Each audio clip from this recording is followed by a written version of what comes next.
Le ministre Adama Diawara est aussi actif sur le terrain. Après les fondateurs et directeurs des études des établissements privés et des fêtières de l'enseignement supérieur, le ministre de l'enseignement supérieur et de la recherche scientifique était face aux syndicats des enseignants et chercheurs du public et du privé hier vendredi. Et il a plaidé pour un dialogue permanent de sorte à garantir un climat social apaisé pour sauver l'année académique en cours, comme nous l'explique Sephora Zeki.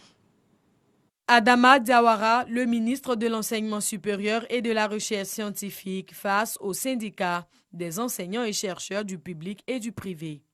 Une rencontre sous forme de prise de contact. Le ministre plaide pour un climat social apaisé dans les universités et grandes écoles.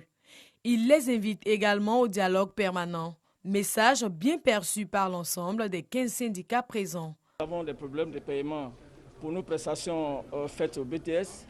Et donc, lui-même il a voulu s'impliquer véritablement pour que ces paiements soient faits afin que le BTS 2020 se déroule dans les bonnes conditions. Les syndicats sont d'accord pour accompagner, mais il faut aussi tenir compte des réalités pour ne pas braquer la formation, n'est-ce pas, des étudiants.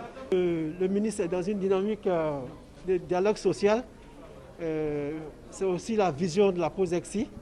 Insuffisance des salles de TD, enseignants emprisonnés, primes, indemnités de BTS et reprise des cours dans un climat dominé par la Covid-19.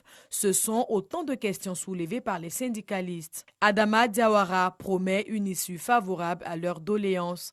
La priorité pour l'heure, c'est la reprise des cours. Évidemment, nous avons profité pour leur expliquer ce qu'on attend d'eux en termes de paix sur l'espace universitaire, en termes de continuité pédagogique, parce que de toute façon, ce sont les acteurs numéro 1 pour la continuité pédagogique, en termes de calendrier académique, et dans la foulée, ce à quoi il fallait s'attendre, ils ont commencé à égrener un certain nombre de problèmes. Et comme je l'ai dit dans la salle, j'ai pris bonne note de tous ces problèmes-là, et le ministère verra ce qu'il peut faire humainement, ce qui est faisable, pas de problème. Les problèmes qui peuvent être résolus par le ministère seront. Ceux qui ne peuvent pas être résolus par le ministère, je m'adresserai à ma hiérarchie pour voir s'il y a des possibilités de résolution. On le fera sans faux fuyant. À la suite de ceci, le ministre a échangé avec les syndicats et structures estudiantines. Comme à leurs professeurs, il recommande la paix dans l'espace universitaire.